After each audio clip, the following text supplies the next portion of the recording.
கோவிலுக்கு அந்த கூத்து பார்க்கிறதுக்கு போயிருந்த பொழுது என் கண்களால் நான் தரிசித்த ஒரு விஷயத்தை உனக்கு நான் அப்படி கடத்திட்டு போறேன். நான் பார்க்கின்ற காட்சி வேறு, ஆனால் அந்த காட்சிகள் என் மனதிலே ஏற்படுத்துகின்ற உணர்வுகள் வேறு. நான் அப்படியே அதை உனக்கு கடத்தி விட்டு போகிறேன். இறை ஆசீர்வாதம் இருந்தால் உனக்கு புரிந்து போகும், இல்லை என்றால் காலதாமதமாகும். இப்பவே புரிஞ்சுக்கோ. ஏனென்றால் மறுபடியும் இத்தகைய சொல் வந்து சேர்வதற்கு காலம் கடந்து போகலாம். அப்ப நீ தெரிஞ்சுக்கிட்டனா ஒன்னும் செய்ய முடியாது. பாரு, 65 அடிக்கு ஒரு சிலை வச்சிருந்தாங்க. தலையில ஒரு கிரீடம், ஓரத்துல ஒருத்தன் நிக்கிறான் கதை எடுத்துக்கிட்டு, காலடியில ஒருத்தன் நிக்கிறான்.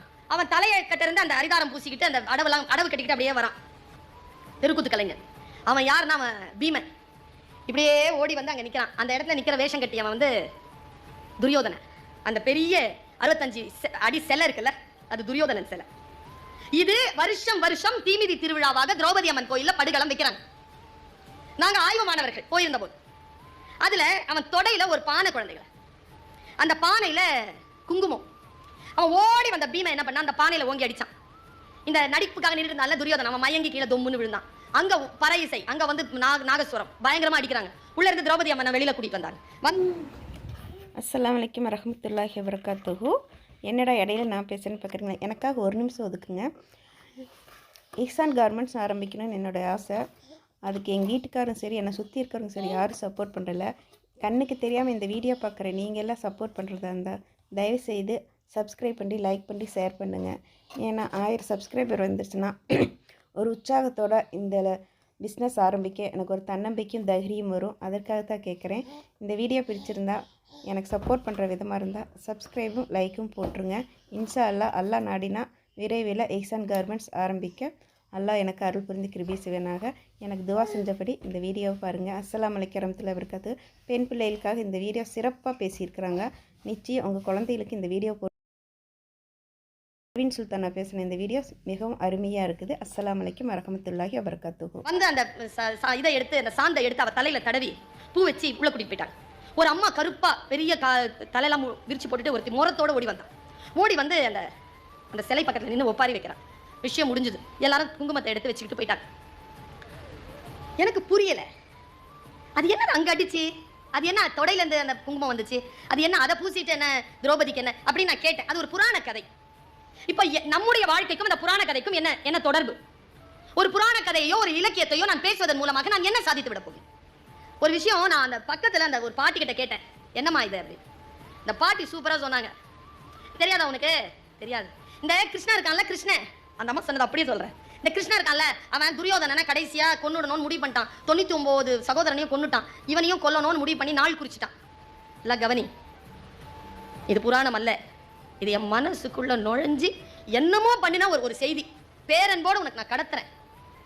நான் இதை கடத்துவதன் மூலமாக என் சுயத்திற்கு எதுவும் நடந்து விட போவதில்லை. இதோ கேட்டுக்கொண்டிருக்க நீ எல்லாமே எனக்கு டார்கெட் கிடையாது. யாரும் ஒருத்தன் தான், ஒருத்தி தான்.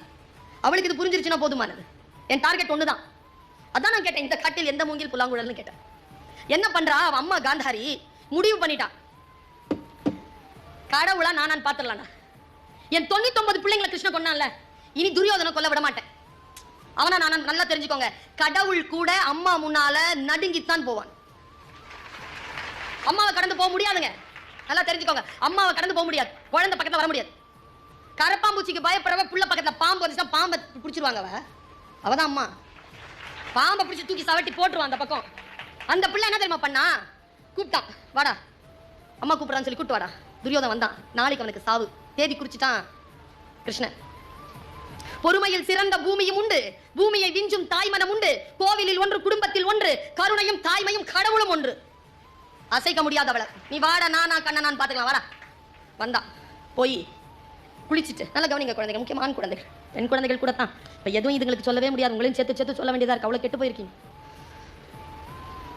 வாடா, ட்ரெஸ் ஒண்ணுமே இருக்க கூடாது. நான் பெற்றெடுக்கும் போது என் உடம்புல இருந்து நீ வெளியில வந்தல, அப்ப எப்படி இருந்து அப்படியே வா, குளிச்சுட்டு வா. குளிச்சுட்டு வரான். என்ன செய்ய போகிறான்? கிருஷ்ணனுக்கு தெரிஞ்சு போச்சு. தன் கணவனை கண்ட நாள் முதல், அவனுக்கு கண்கள் இல்லை என்று தெரிந்த நாள் முதல், தன் கண்களை பல்லாயிரக்கணக்கான ஆண்டுகளாக கட்டி கொண்டவளாம். புராணம் அப்படி சொல்லுது. அவ இந்த உலகத்தை பார்த்ததில்லை. அவ கண்ணை திறந்து கூட மூட மாட்டான். முன்னவதான். எத்தனையோ ஆண்டு காலமாக பொத்தி வைத்திருக்கக்கூடிய அந்த சக்தியை என் மகனுடைய உடம்பிலே வஜ்ரமாக பாய்ச்சுறேன். இந்த உடம்பை யாரால பழக்க முடியுதுன்னு பார்க்கலாம்னு சொல்லிட்டு கூப்பிடுறான். இது தெரிஞ்சு போச்சு கிருஷ்ணனுக்கு. ஐயோ, காந்தாரியினுடைய கண்ணு பட்டுருச்சுன்னா துரியோதனனை கொல்ல முடியாது தெரிஞ்சிருச்சு. நேரா குளத்துக்கரையில வந்து நிக்கிறான் கிருஷ்ணன். நம்ம பையன் துரியோதன நாமெல்லாம் தான் வரான். ட்ரெஸ் இல்லாம வரான். ஐயா சிச்சி சிச்சின்னா என்ன அப்படின்னா, என்னடா ட்ரெஸ் இல்லாம எங்கடா போற? இல்ல அம்மா கூப்பிட்டானா இப்படிதான் வர சொன்னான். டேய் போடா, மறைக்க வேண்டியதா மறைச்சிட்டு போடா. ஒரு வாழை இலை தூக்கி கொடுத்தான். வாழை இலை எடுத்து இடுப்பை மறைச்சிக்கிட்டான். நேரா வந்து அம்மா நிக்கிறா. வந்துட்டியா துரியோதனா? வந்துட்டேம்மா. கண்ணில் இந்த எடுத்து உச்சந்தலையிலிருந்து பார்த்தாள். அப்படி பார்க்கும்போது வாழை இலை மறைச்சிருக்கு இடுப்பை. பார்த்துட்டு கண்ணை மூடிக்கிட்டா. தவறு செய்து விட்டாயே துரியோதனா, அந்த கண்ணன் வஞ்சித்து விட்டானே, நான் எப்படி பிள்ளை இல்லாமல் தவிக்க போகிறேனோ, கண்ணனும் யாருமற்ற அந்த கவனாந்தரத்தில் அனாதையாக செத்து கிடப்பான்னு சாபம் இட்டுட்டு அப்படியே உட்காந்துட்டான். என்ன நடந்தது தெரியுமா? அவள் பார்வைப்பட்ட அந்த உடலில் எந்த பகுதியில் அடிச்சாலும் துரியோதனனுக்கு உயிர் போகாது. அவள் பார்வைப்படாத இடுப்புல அடிச்சா உயிர் போயிடும். இதை நான் ஏன் உங்களுக்கு சொல்றேன் தெரியுமா? தாயிடமும் தந்தையிடமும் எதையும் மறைக்காதீர்கள். எதை மறைக்கிறீர்களோ அதன் மூலமாக உங்களுக்கு வீழ்ச்சி வரும். எதை மறைக்கிறீர்களோ, எதை சொன்னாலும் அந்த குழந்தை கிட்ட, எது சொன்னாலும் உங்களுடைய தாய் கிட்ட, அப்பா கிட்ட, அப்பா இப்படி இருக்குது, என்ன செஞ்சிருவாங்க கடைசியா? அம்மா அப்பா தானே. அந்த வயதிலே உனக்கு சரி என்று தோன்றும். நான் சொல்றேங்க, இந்த மேடையில் இருக்கிறவங்களை கேட்டு பாருங்க, 20 வயசுல சரின்னு பட்டுது. இப்ப கேட்டு பாருங்க சரின்னு பட்டிருக்காங்க. அப்பவே அந்த முடிவு எடுத்துட்டேன் மேடம், முடிவு மட்டும் எடுக்காம இருந்திருந்தேன்னா இன்னைக்கு. ஆமாங்க, வயது இருக்கு இல்லையா, அது சில தவறான விஷயங்களை ஊக்குவிக்கும். நீ அந்த வயதை கொஞ்சம் காலடிக்கு போட்டு நிறுத்தி, இப்பொழுது உனக்கு இருக்கக்கூடிய ஒரே வேலை கல்வி, அறிந்து கொள்ளுதல், தெளிந்து கொள்ளுதல், கற்றுக்கொள்ளுதல், நீ யார் என்பதனை இந்த உலகத்திற்கு சொல்லுதல், உடம்பையும் மனதையும் ஷார்ப்பா வச்சு, இவ்வளவுதான் உன் வேலை. இது மட்டும் செய். உன் வாழ்க்கையில் பல விஷயங்கள் உனக்கு முன்னால் வந்து விழும்னு சொல்றேன். இப்போ உனக்கு ஒரு ட்ரீம் இருக்கலாம், அது attainable dream. Shift yourself to non-attainable dream. Non-attainable dream குள்ள நீ போறியா? Non-attainable dream குள்ள போறதுக்கு எவ்வளவு பயப்படுற நீ? ஐயோ அவ்வளவு பெருசா? அப்படிலாம் ஒண்ணுமே கிடையாதுங்க. இந்த உலகத்தில் எதுவுமே இம்பாசிபிள் கிடையாதுங்க. I am possible தான். அவ்வளவுதான், அந்த சொல்லே அப்படிதான். I am possible. நான் எப்பவுமே சொல்லுவேன், எனக்கான மோட்டிவேஷனல் அந்த வேர்ட்ஸே அதுதான். உன்னால் முடியாது என்று சொல்வதனை வேறு எவனோ செய்து கொண்டிருக்கிறான்.